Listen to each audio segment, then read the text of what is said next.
Hello friend, इस video में मैं आपको एक्सप्लेन करने वाला हूं केंद्रीय विद्यालय का मिड टर्म 1 का क्वेश्चन पेपर। ये क्लास 3 का ईवीएस का क्वेश्चन पेपर है, जिसे हम हाफ ईयरली एग्जाम भी बोलते हैं।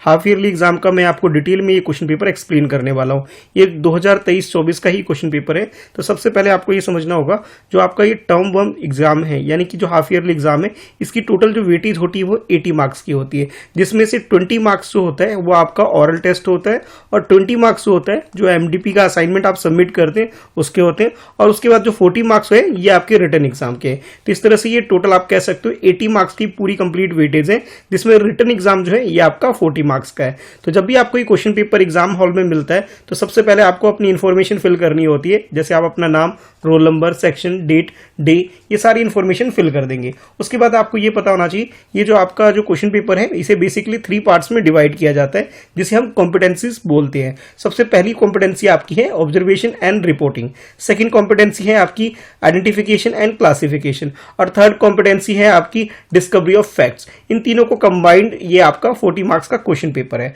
अब हम एक एक करके सारी कॉम्पिटेंसी की जो क्वेश्चन है इसे हम लोग एक्सप्लेन करूंगा, उससे अच्छे से मैं आपको बताऊंगा कि किस तरह से इसका आंसर राइटिंग आप कर सकते हैं। तो जैसे सबसे पहली जो कॉम्पिटेंसी आपकी है ऑब्जर्वेशन एंड रिपोर्टिंग है, तो इसमें आपको क्वेश्चन दिए जाएंगे, 10 क्वेश्चन होंगे, और क्वेश्चन के बारे में आपको इंस्ट्रक्शन कुछ इस टाइप से आपको मिल सकता है। जैसे आप यहां पढ़ सकते हैं कि observe the picture and right the answer in the space given. जैसे यहां आपको पिक्चर गिवन है, इस पिक्चर के बेसिस पे आपको आंसर राइटिंग करनी है। जैसे ये फर्स्ट पार्ट है, इसमें आपको बोला जा रहा है right the name of this mode of transport. अब ये जैसे आप देख सकते हैं, बैल वगैरह दिख रहा है और ये गाड़ी वगैरह है, तो ये जो गाड़ी बनी हुई है इसके बारे में आपको बताना है कि ये कौन सा मोड ऑफ ट्रांसपोर्ट है। तो सबसे पहले आप इसका नाम बता सकते हैं कि बुल कार्ट है, जैसे कार्ड आपको दिख रहा है, तो ये आप अपने आंसर में लिख सकते हैं। इसी के अलावा बाकी जो क्वेश्चंस हैं उसके अंदर भी आपको ये पिक्चर शो किए जाएंगे। जैसे आप ये सिलेंडर, जैसे एलपीजी सिलेंडर आपके घर में भी किचन के अंदर आपने देखा होगा, तो उसी के रिगार्डिंग में क्वेश्चन पूछा जा रहा है, name this fuel use for cooking. तो इसके अंदर एलपीजी गैस होती है, तो आप ये कह सकते हो कि एलपीजी सिलेंडर है ये, और इसके अंदर ये जो गैस यूज हो रही है वो एलपीजी गैस इसके अंदर यूज हो रही है। उसके बाद सी में आपको बोला, यानी कि थर्ड डायग्राम जो आपको ये घर के अंदर जो यूटेंसिल होता है, इस यूटेंसिल को आपने जरूर देखा होगा। इस यूटेंसिल के बारे में क्वेश्चन पूछा जा रहा है, this utensil is used to make. जैसे आपके घर में चपाती या रोटी पकाने के लिए इसका इस्तेमाल होता होगा, तो आप अपने आंसर में लिख सकते हो कि ये रोटी वगैरह कुक करने के लिए इसे यूज किया जाता है, और बाकी इसका नाम भी आप बता सकते हैं। इसके बाद नेक्स्ट है डी के अंदर आपको ये पिक्चर शो किया जा रहा है, और इस पिक्चर के बेसिस पे आपसे क्वेश्चन पूछा जा रहा है कि tree of this fruit do not have would, name the fruit. अब जैसे फ्रूट है, इस फ्रूट का आपको नाम बताना है, और फर्दर इंफॉर्मेशन ये भी दी गई है कि इसका जो ट्री होता है उसमें वुड यानी लकड़ी वगैरह नहीं होती है। तो जैसे आप पिक्चर देख के ही समझ गए होंगे, कलरफुल पिक्चर नहीं है, ब्लैक एंड व्हाइट पिक्चर है। हो सकता है थोड़ा सा कंफ्यूजन हो, लेकिन बहुत आसानी से आप लोग इसे आइडेंटिफाई कर सकते हैं और अपना आंसर आप यहाँ पे लिख सकते हैं। इसके बाद नेक्स्ट है ई वाला डायग्राम, ठीक है। तो इसके अंदर जैसे ये पिक्चर आपको शो किया जा रहा है कि एक बर्ड गिवन है, और क्वेश्चन आपसे पूछा जा रहा है कि observe and right the name of this bird who eats dead animals and keep the environment clean। जैसे आप लोगों ने अपने घर के आसपास कभी और आसमान वगैरह में ये गिद्ध जो है, ये बर्ड है, इसको आपने कहीं ना कहीं जरूर देखा होगा, तो इसका नाम आप यहाँ पे अपने आंसर में लिख देंगे, तो ये आपका आंसर कंप्लीट हो जाएगा। उसके बाद नेक्स्ट ये आपको ये पिक्चर शो किया जा रहा है, बेसिकली ये मैंगो है। थोड़ा सा देखने में क्लियर नहीं हो रहा होगा शायद आपको, क्योंकि ये ब्लैक एंड व्हाइट पिक्चर है। ये मैंगो ट्री आपको यहाँ देखने को मिल रही है। तो इस क्वेश्चन के बारे में आपसे पूछा जा रहा है कि ट्री गिव्स अप, जो ट्री वगैरह होते हैं हमें क्या देते हैं। तो सब लोग आप लोग जानते हैं फ्रूट्स वगैरह देते हैं, तो फ्रूट्स लिख सकते हो। इसके अलावा फ्लावर वगैरह भी प्रोवाइड करते हैं, वो भी लिख सकते हो।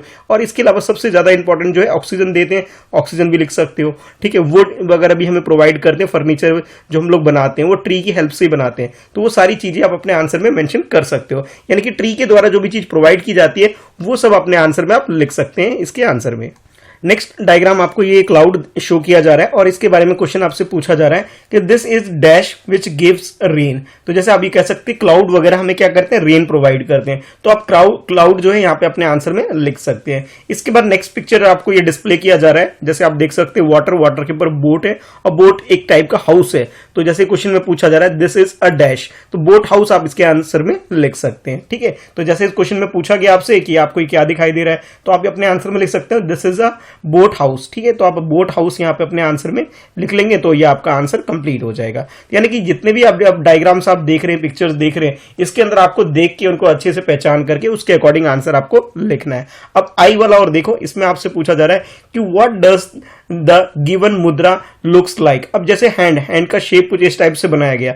अब ये जो शेप है किस टाइप का ये दिखता है, इसके बारे में पूछा जा रहा है। बेसिकली ये जो फ्लावर लोटस होता है, लोटस के शेप में आपको ये दिखाई दे रहा है, तो अपने आंसर में लोटस लिख सकते हैं क्योंकि ये लोटस का शेप क्रिएट किया जा रहा है। तो आप ये मुद्रा जिसके बारे में आपसे क्वेश्चन में पूछा गया, आप लोटस अपने आंसर में लिख सकते हैं। इसके बाद जे वाला पूछा जा रहा है जिसके अंदर ये डायग्राम दे रखा है, पिक्चर दे रखा है, लेकिन हाँ ये कलरफुल पिक्चर नहीं है, ब्लैक एंड व्हाइट पिक्चर है। बट आप क्लाउड देख करके और ये जो ये आपको ये साइन दिख रहा है, इसके अकॉर्डिंग आप इसे पहचान भी सकते हैं। और क्वेश्चन में आपको बोला भी जा रहा है it is visual during and after rain, this is dash. तो रेनबो वगैरह आपने देखा होगा, जो बारिश वगैरह स्टार्ट होती है उसके आसपास भी, और बारिश के टाइम पे भी आपने इसे जरूर देखा होगा।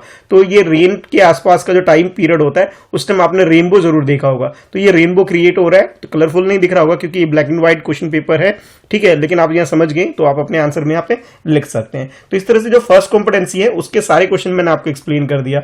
अब नेक्स्ट कॉम्पिटेंसी है आपकी आइडेंटिफिकेशन एंड क्लासिफिकेशन, जिसके अंदर ये इंस्ट्रक्शन आपको गिवन है, fill in the blank using the words given. अब देखो यहाँ farmer, teacher, doctor, barber, postman, इनके बारे में आपको ये सेंटेंस आपको गिवन है, आपको करेक्ट यूज करके अच्छे से रीड करके उसके अकॉर्डिंग अपने आंसर में लिखना है। जैसे फर्स्ट में आपको ए में आपको बोला जा रहा है a person who cuts our here is called, जो हमारे हेयर वगैरह कट करता है उसे हम क्या बोलते हैं, बार्बर बोलते हैं। तो ये जो बार्बर की स्पेलिंग आपको गिवन है, या बार्बर आप यहाँ पे लिख सकते हैं। उसके बाद बी में आपसे पूछा जा रहा है a person who grow food in the field is called, जो पर्सन जो फार्मर होते हैं, फार्मर क्या करते हैं, फील्ड में यानी कि खेतों में वो काम करते हैं, जो फूड्स वगैरह के लिए जो हमें चीजें होती हैं उसे ग्रो करने का काम कौन करता है, फार्मर करता है। तो यहाँ पे आप अपने आंसर में फार्मर लिख सकते हैं, ठीक है। उसके बाद सी में आपको बोला जा रहा है a person who treats patient is called a dash. देखो जब भी कोई पेशेंट वगैरह जाता है तो उसकी ट्रीटमेंट वगैरह कौन करता है, डॉक्टर करता है। तो ये आप यहाँ पे अपने आंसर में लिख सकते हैं डॉक्टर।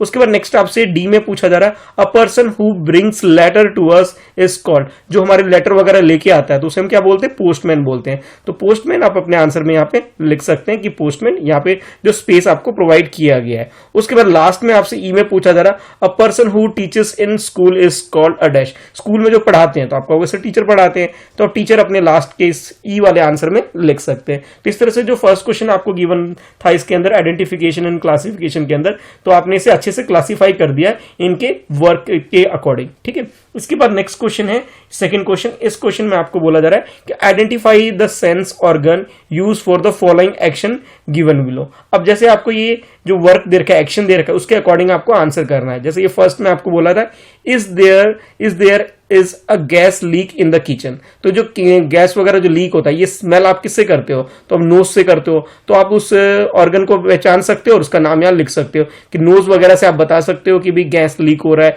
या स्मेल वगैरह को आप आइडेंटिफाई करते हो। उसके बाद नेक्स्ट बी में बोला जा रहा है नीम लीफ इज बिटर डैश। अब जो नीम लीफ होता है, नीम के जो लीफ होता है वो बिटर होता है एज कंपेयर टू, किसी के कंपैरिजन करके आप उसका नाम यहाँ पे लिख सकते हो।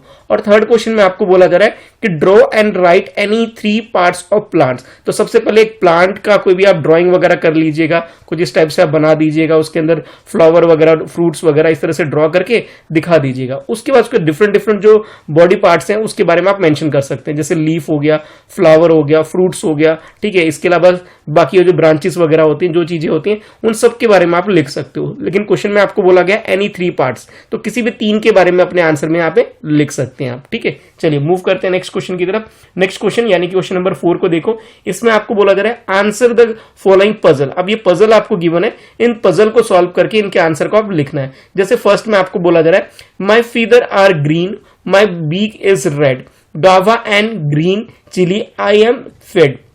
अब देखो यहाँ पे किसी बर्ड जो है उसको आपको आइडेंटिफाई करना है, जिसके बारे में बोला जा रहा है कि उसके जो पंख होते हैं वो ग्रीन कलर के होते हैं और उसकी जो चोंच होती है वो रेड कलर के होते हैं। तो आप इतने से ही समझ गए कि पैरेट की बात की जा रही है, और उसे क्या खाना पसंद है, उसे चिली वगैरह खाना पसंद होता है, तो आप उसका नाम यहाँ पे लिख सकते हैं पैरेट। अच्छा, बी वाले में आपको बोला जा रहा है black are my feather and black is my beak. Caw caw I do all day long. Caw caw से समझ गए कि कौवे की बात की जा रही है, तो क्रॉ यहाँ पे अपने आंसर में आप लिख सकते हैं, जिसकी पूरी बॉडी कह सकते हो ब्लैक कलर की होती है, फिदर पंख वगैरह भी उसके ब्लैक कलर के होते हैं, उसकी जो गर्दन होती है वो भी आपको ब्लैक कलर के देखने को मिलते हैं, चोंच गर्दन हर चीज पूरी बॉडी ही ब्लैक होती है। तो ये आप अपने आंसर में इसका नाम लिख सकते हैं। उसके बाद नेक्स्ट है फिफ्थ क्वेश्चन। फिफ्थ क्वेश्चन में आपको बोला गया कि classify the following animals based on what they eat.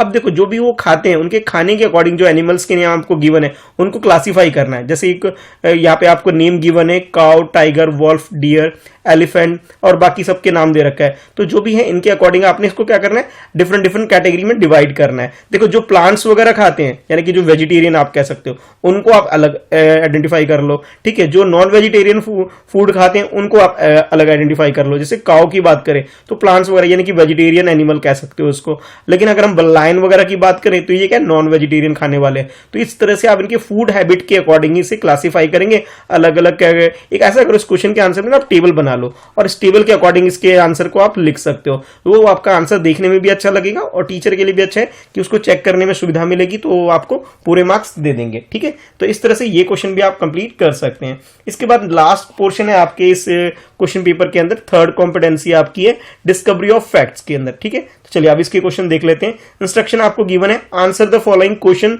In one word और सेंटेंस। या तो आपको वन वर्ड में आंसर देना है या फिर आप वन सेंटेंस में आप इसका आंसर दे सकते हैं। जैसे फर्स्ट में आपसे पूछा जा रहा है right the name of any two food items which can prepare from wheat. Wheat को यूज करके कोई भी फूड आइटम जो प्रिपेयर किया जाता है उसके बारे में बता सकते हैं। आपके घर में रोटी चपाती बनती है तो आप वो बता सकते हो। ब्रेड वगैरह जो आपके घर में आता है शॉप वगैरह से कहीं से लाते हो तो वो आप बता सकते हो। इसके अलावा पराठा वगैरह बनता है आपके घर में तो वो भी बता सकते हो। यानी कि जो भी चीज व्हीट को यूज करके जो बनाई जाती है उसके बारे में आप अपने आंसर में लिख सकते हैं। सेकंड में आपको बोला जा रहा है what will happen if you do not keep your self clean. अगर आप अपने आप को क्लीन नहीं करेंगे यानी कि आप अगर नहाएंगे नहीं, हैंड वॉश नहीं करेंगे, फेस वॉश नहीं करेंगे तो आपको क्या होगा। तो आप कहोगे सर हम लोग किसी न किसी डिसीज हमें पकड़ लेगी, हमें कुछ ना कुछ बीमारी हो सकती है। तो आप अपने आंसर में लिख सकते हो we can caught by any disease. कोई ना कोई डिसीज हमें हो सकती है। कुछ डिसीज के आप नाम भी लिख सकते हैं। इसलिए बोला जाता है कि हमें अपनी बॉडी का और अपना खुद का ख्याल रखना चाहिए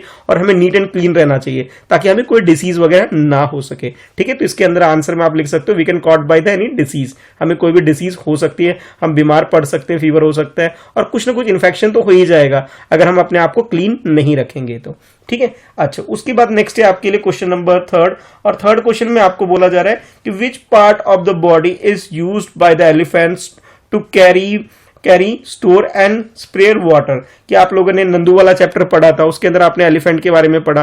तो एलिफेंट के बारे में क्वेश्चन पूछा जा रहा है कि जब उसे कुछ भी कैरी करना होता है, कोई सामान लेके जाना होता है, स्टोर करना होता है या फिर वाटर वगैरह स्प्रे करना होता है तो वो किस बॉडी के किस पार्ट का यूज करते हो। ट्रंक जो सूंड जो होती है उसका यूज करते हैं वो लोग। तो आप उसके बारे में अपने आंसर में लिख सकते हैं दे यूज ट्रंक। तो जो उसकी बॉडी का जो पार्ट है सूंड है, सूंड के बारे में आप अपने आंसर में लिख सकते हैं। इसके बाद नेक्स्ट है फोर्थ क्वेश्चन।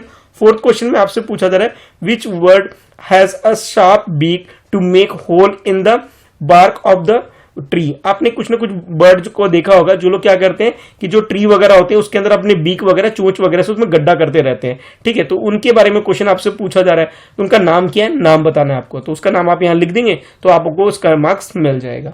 उसके बाद नेक्स्ट है फिफ्थ क्वेश्चन। फिफ्थ क्वेश्चन में आपको बोला जाए write name of any animal which can crawl. Crawl करने वाले जो एनिमल्स होते हैं उनके नाम बताए। जैसे स्नेक वगैरह होते हैं और भी बहुत सारे इंसेक्ट वगैरह जो होते हैं वो क्रॉल करते हैं। तो क्रॉल करने वाले जितने भी एनिमल्स होते हैं उनके नाम लिख सकते हैं। एटलीस्ट 2 तो आप लिख दीजिएगा ताकि आपको अच्छे से मार्क्स मिल सके, ठीक है। अच्छा अब मूव करते हैं नेक्स्ट क्वेश्चन की तरफ यानी क्वेश्चन नंबर 6 की तरफ। तो 6 क्वेश्चन में आपसे पूछा जा रहा है what will you do if you find a wounded bird near your house. अगर आप लोग अपने किसी कोई घायल वगैरह बर्ड वगैरह अपने घर के आसपास देखेंगे तो आप क्या करेंगे। डेफिनेटली आप लोग उसकी हेल्प करेंगे, उसे वाटर वगैरह प्रोवाइड करेंगे और जो भी हेल्प हो सकती है आपकी साइड से आप हेल्प करेंगे। तो किस तरह से आप उनकी हेल्प करोगे उसके बारे में 2 सेंटेंस या 3 सेंटेंस में अपना आंसर आप यहाँ पे लिख देंगे। कि सबसे पहले उसे जैसे उसको नहलाएंगे, उसमें जहाँ भी बॉडी पे अगर कोई चोट वगैरह तो उसका केयर करेंगे और फूड आइटम कुछ ना कुछ उसे प्रोवाइड करेंगे। पानी तो देना सबसे आसान है तो सबसे पहले तो आप पानी पीने को ही दे देंगे, ठीक है, वो अच्छा फील करे और आपकी एक दोस्ती भी हो जाए उनके साथ, है कि नहीं।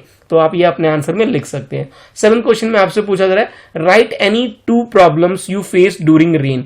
रेन के टाइम पे क्या क्या प्रॉब्लम आप फेस करते हो वो प्रॉब्लम आप बताइए। बच्चों से पूछा जाए तो बच्चे तो ये कहेंगे कि सर रेन के टाइम में तो हमें बहुत मजा आता है, कोई प्रॉब्लम थोड़ी होती है, मजा आता है, स्कूल भी नहीं जाने को मिलता है, हम कह देते हैं बारिश हो रही है हम स्कूल नहीं जा रहे, तो ये तो प्रॉब्लम थोड़ी है, तो मजे है। लेकिन क्वेश्चन में तो आपसे 2 प्रॉब्लम्स के बारे में पूछा गया कि सपोज कर लो आप स्कूल जा रहे हो और रास्ते में अगर बारिश हो जाती तो आप भीग जाते हो, तो आपके जो नोटबुक वगैरह होते हैं वो खराब हो जाते हैं, आपके जो कपड़े हैं वो गीले हो जाते हैं, तो वो आप अपने आंसर में लिख सकते हो। इसके अलावा दूसरा आप ये भी कह सकते हो जो आपका प्लेग्राउंड वगैरह है वो भी खराब हो जाता है, आप खेल नहीं सकते हो, ये भी बता सकते हो। तो जिस तरह से रेन की वजह से जो भी नुकसान होते हैं, जो भी प्रॉब्लम आप फेस करते हो, उस प्रॉब्लम को आप बोल सकते हो। आप कह सकते हो सर हमारा गेम्स पीरियड कैंसिल हो जाता है, हमें क्लास में बैठ के पढ़ना पड़ता है, तो कुछ भी जो भी रेन से रिलेटेड है, आपका रेन के बारे में जो भी उसकी वजह से आप प्रॉब्लम फेस करते हैं, तो उसके अकॉर्डिंग आप यहाँ पे आंसर लिख सकते हैं। यानी कि बहुत सारी एक्टिविटी ऐसी होती है जो आप फील्ड पे करना चाहते हैं, बट ड्यू टू रेन जो है बारिश की वजह से आप वो काम नहीं कर पाते हैं, तो वो भी आप यहाँ पे बता सकते हैं। ठीक है, चलिए आप मूव करते हैं नेक्स्ट क्वेश्चन, यानी क्वेश्चन नंबर 8 की तरफ। 8 क्वेश्चन में आपसे बोला जा रहा है कि write any 2 way by which you can show kindness to someone who can not hear or speak. जो लोग सुन नहीं सकते हैं, जो लोग बोल नहीं सकते हैं, उनको आप कैसे हेल्प करेंगे, उनके प्रति आप कैसे काइंडनेस शो करेंगे, उसके बारे में क्वेश्चन पूछा जा रहा है। तो सबसे पहले आप ये कहोगे सर उनकी हम हेल्प करके, जैसे जो सुन नहीं सकते हैं, ठीक है, या जो लोग बोल नहीं सकते हैं, तो उनको अगर कोई आपको लगता है कि अब उनकी बॉडी लैंग्वेज से कि उनको किसी तरह की हेल्प की जरूरत है, सपोज कर लो उन्हें कोई सामान चाहिए, सपोज कर लो आपकी क्लास में कोई ऐसा बच्चा आ जाए जिसको सुनने में या बोलने में प्रॉब्लम है, तो आप उसकी हेल्प कैसे कर सकते हो। जैसे सपोज करो उसके पास पेंसिल नहीं है और वो हैंड की बॉडी मूवमेंट से आपको बता रहा है कि उसके पास पेंसिल नहीं है या कुछ भी सामान नहीं है, तो उसे प्रोवाइड करके उसकी हेल्प कर सकते हो। बाकी कुछ और भी चीजें होती हैं, जैसे साइन लैंग्वेज सिखा करके भी उसकी हेल्प कर सकते हो, ठीक है, और जो भी उनकी नीड होती है उसकी नीड के अकॉर्डिंग आप उसकी हेल्प कर सकते हो। तो किस तरह से आप हेल्प करेंगे इसके बारे में क्वेश्चन पूछा जा रहा है। तो एटलीस्ट 2 डिफरेंट तरीके से आप आंसर जरूर लिखिएगा, 2 डिफरेंट सेंटेंस में आंसर लिखिएगा कि किस तरीके से आप उनकी हेल्प करोगे, यानी कि आप काइंडनेस उनके प्रति दिखाओगे, वो आपसे क्वेश्चन पूछा जा रहा है, और 2 सेंटेंस में आप एटलीस्ट आंसर जरूर देना। इसके बाद नेक्स्ट जो क्वेश्चन है, यानी कि क्वेश्चन नंबर 9, ये लास्ट क्वेश्चन है आपके इस क्वेश्चन पेपर के अंदर, जिसमें आपसे पूछा जा रहा है name any 2 activity that you can do with water. Water के साथ आप कौन कौन सी एक्टिविटी कर सकते हैं। तो सबसे पहले क्लीनिंग वर्क जो होता है हमारे घर के अंदर, क्लीनिंग वर्क वो सारा का सारा हम क्या करते हैं, वाटर की हेल्प से कर सकते हैं, वो बता सकते हो। इसके अलावा जो नहाने का काम होता है, बाथिंग कह सकते हो, बात कह सकते हो, वो आप किससे लेते हैं, पानी की वजह से ले पाते हैं, तो वो बता सकते हो। नेक्स्ट पूछा जा रहा है विदाउट वाटर, कि कौन सी ऐसी एक्टिविटी है जो कि आप बिना वाटर के कर सकते हैं। जैसे क्रिकेट खेलना है, क्रिकेट खेलने के लिए तो आपको पानी की जरूरत नहीं है, तो गेम्स खेलने के बारे में बताता है वी कैन प्ले गेम, ठीक है, तो आप अपने आंसर में लिख सकते हो कि वी कैन प्ले गेम, ठीक है, वी कैन प्ले गेम्स, कोई भी गेम आप खेल सकते हो, इसमें पानी की जरूरत नहीं होती। इसके अलावा कुछ और भी एक्टिविटी जो कि आप विदाउट वाटर करते हैं उसके नाम आप यहाँ पे लिख देंगे। तो यहाँ पे नीचे वाले में क्या है, विदाउट, जिसमें वाटर की यूज नहीं है वो वाला लिखेंगे, और ऊपर में क्या है जिसमें वाटर की रिक्वायरमेंट है आपको, वो वाला आप यहाँ पे लिख लेंगे। तो ये 4 मार्क्स का क्वेश्चन है, दोनों में 2-2 आप अगर एक्टिविटी लिखेंगे तब जाके आपको ये 4 मार्क्स मिल जाएगा। ठीक है, तो आई होप आपको ये वीडियो अच्छी लगी होगी। जब आपको वीडियो पसंद आती है तो वीडियो को लाइक जरूर करा करें, ताकि जब मैं आपके लिए और ऐसी वीडियो लेकर आऊंगा। चैनल फ्रेंड्स @प्रिपरेशन को सब्सक्राइब कर लीजिए, बेल आइकन प्रेस करिए, ताकि जब भी मैं वीडियो अपलोड करूं तो उसकी नोटिफिकेशन आपके पास आ सके। इसके अलावा मेरा एक और चैनल है मेरे नाम से, मिस्टर कृष्णा शाह, इस चैनल को भी सब्सक्राइब करके बेल आइकन दबा दीजिए, ताकि जब भी मैं यहाँ वीडियो डालूं तो आपको नोटिफिकेशन आ सके। कोई डाउट है, कुछ पूछना चाहते हो तो आप लोग मुझे इंस्टाग्राम पे फॉलो कर लो, मेरी आईडी है @मिस्टर कृष्णा शाह, जहां आप चैट पर, मैसेज पर अपने सारे डाउट्स आप मुझसे पूछ सकते हो। मुझे आप सपोर्ट कर सकते हो इस वीडियो को लाइक करके और अपने दोस्तों में से शेयर करके। तो जरूर सपोर्ट करिए मुझे वीडियो को लाइक करके और शेयर करके, ठीक है। और हाँ, जैसे मैंने आपको बताया, तो चैनल को सब्सक्राइब जरूर कर लीजिएगा अगर आप फर्स्ट टाइम वीडियो देख रहे हैं इस चैनल के ऊपर, ठीक है। चलिए फिर मिलते हैं नेक्स्ट वीडियो में। Thanks for watching, bye bye. बाकी हाफ ईयरली से रिलेटेड एक प्लेलिस्ट भी है, और उस प्लेलिस्ट में जाके आप हाफ ईयरली से रिलेटेड सारी वीडियो आप देख सकते हैं मेरे चैनल पे, ठीक है। चलो बाय।